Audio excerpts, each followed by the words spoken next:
मस्तान हैं। सब एक दो को दुख देते ही रहते हैं। बाप कहते हैं कि अभी तुम सबको बाप का परिचय दे सुखदाई बनाओ। ठीक है, 2-4 दिन से अगर आप मूल्य ध्यान से सुनेंगे तो बाबा यही बात कहते हैं कि सबको बाप का परिचय देना है। ठीक है, बाबा तो हमें कहते रहते हैं कि बाप का परिचय दो। कई बार ये भी कहते हैं कि स्मशान में जाओ, मुर्दा जलता रहेगा, तब तक वो लोग क्या करेंगे, तो तब तक आप उनको बाप का परिचय दो। फिर कई बार ऐसा भी कहते कि वेश्यालय में जाओ और बाप का परिचय दो, साधु संतों को भी बाप का परिचय दो। बाबा कई बार ये मुरली में कहते हैं, लेकिन हमने कभी ऐसा किया है नहीं। ठीक है, सोचते हैं उनको परिचय देंगे तो वो सुनेंगे, मानेंगे या नहीं मानेंगे, कई संकल्प चलते हैं, लेकिन बाबा हर बात ये श्रीमत देते ही रहते हैं कि बाप का परिचय दो।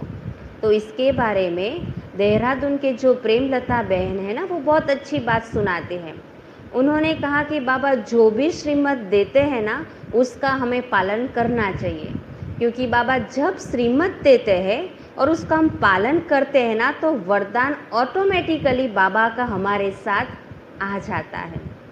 तो उन्होंने एक बहुत अच्छी सी बात बताई थी कि एक बार बाबा ने उन्हें कहा कि आपको साधु संत महात्मा को जाकर परिचय देना है।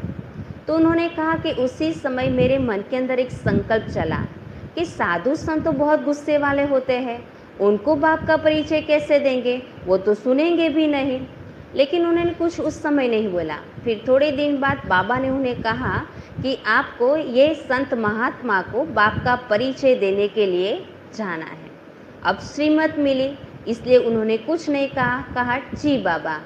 फिर बाबा ने कहा कि आपके साथ चंद्रमणि दादी भी आएगी और लच्छू दादी भी आएगी, और आपको अपने साथ श्री कृष्ण का ये फ़ोटो ले जाना है। और उसी समय पर 6x6 का एक फ़ोटो श्री कृष्ण का निकला था। तो बाबा ने कहा वो फ़ोटो आप ले जाना है और साथ में फल आदि प्रसाद के रूप में भी ले जाना है। तो उन्होंने कहा ठीक है।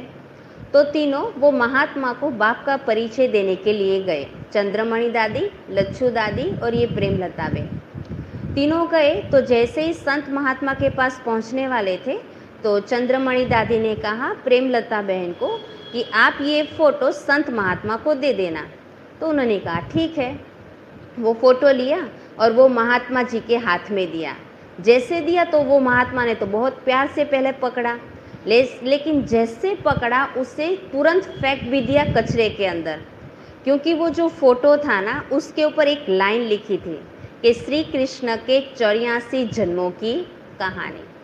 ये पढ़ते ही वो महात्मा को बहुत गुस्सा आया और बहुत वैसा ऐसा बोलने लगा। उन्होंने कहा कि आप तो हिंदू धर्मों का सत्यानाश करने के लिए बैठे हो, एक ऐसा लिखा है इसके अंदर, और बहुत गुस्सा करने लगा। फिर प्रेमलता बहन को हुआ ये महात्मा तो कितना गुस्सा करते हैं, वो तो स्थिर होकर सिर्फ सुनती ही रही उनको। फिर उनको फल आदि दिए, फ़ोटो तो फेंक दिया, लेकिन बाबा ने फल दिए थे तो वो भी देने पड़ेंगे, तो फल आदि दिया। जैसे ही फल हाथ में आए तुरंत सब कुछ फेंक दिया और गुस्सा करने लगा। तो चंद्रमणि दादी ने धीरे से उनको इशारा किया प्रेमलता बहन को कि चलो अब यहाँ से निकल जाते हैं। तो चंद्रमणि दादी निकल गए, लच्छू दादी भी धीरे धीरे वहाँ से निकल गए।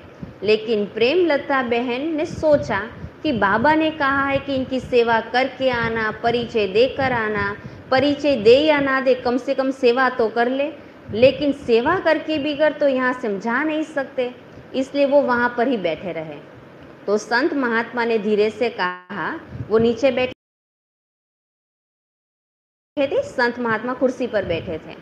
तो संत महात्मा ने कहा कि आपके साथ जो बहनें आई थी वो तो चली गई, गुस्से में बोला। फिर आप यहाँ पर क्यों बैठी हो? तो उन्होंने कहा कि मेरे को आपसे एक प्रश्न पूछना है। तो उन्होंने कहा पूछो।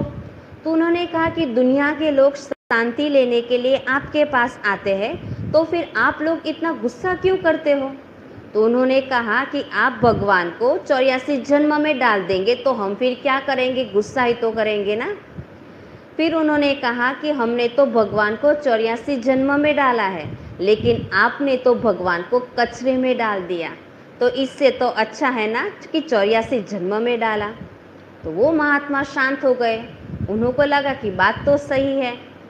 फिर प्रेमलता बहन तो वहाँ पर थी, लच्छू दादी फिर आई, उन्होंने कहा कि चलो हम यहाँ से चलते हैं। तो उन्होंने कहा कि हाँ लच्छू बहन, हमको यहाँ से जाना ही है, लेकिन इन्होंने भगवान को कचरे के डब्बे में डाल दिया है। तो ऐसा करते, भगवान को पहले उठा लेते हैं, फल आदि भी ले लेते हैं और फिर यहाँ से निकलते हैं, क्योंकि हमको इनके जैसा नहीं करना है। 84 जन्म में ठीक है, कचरे में भगवान को नहीं डालना है। और ये सब बातें सुनते हुए वो संत महात्मा एकदम चुप और एकदम शांत हो गए। चंद्रमणि दादी ने फिर उनसे पूछा, आपने इनको ऐसा क्या समझाया कि इतना शांत हो गया? तो उन्होंने कहा, मैंने तो कुछ नहीं समझाया, सिर्फ बाबा ने जो श्रीमत दी थी उसका पालन किया। तो श्रीमत का पालन करती थी तो बाबा का वरदान भी मिल गया और वो शांत हो गया, सेवा भी हो गई। इसीलिए बाबा कहते हैं सबको बाप का परिचय दो। अगर श्रीमत का पालन करेंगे तो कैसी भी आत्मा होगी उसके अंदर थोड़ा सा तो परिवर्तन आ ही जाएगा। इसलिए बाबा कहते हैं सबको बाप का परिचय दे, सुखदाई बनाओ। देही अभिमानी न होने के कारण टाइम वेस्ट करते रहते हैं और घड़ी घड़ी देह भान आ जाता है।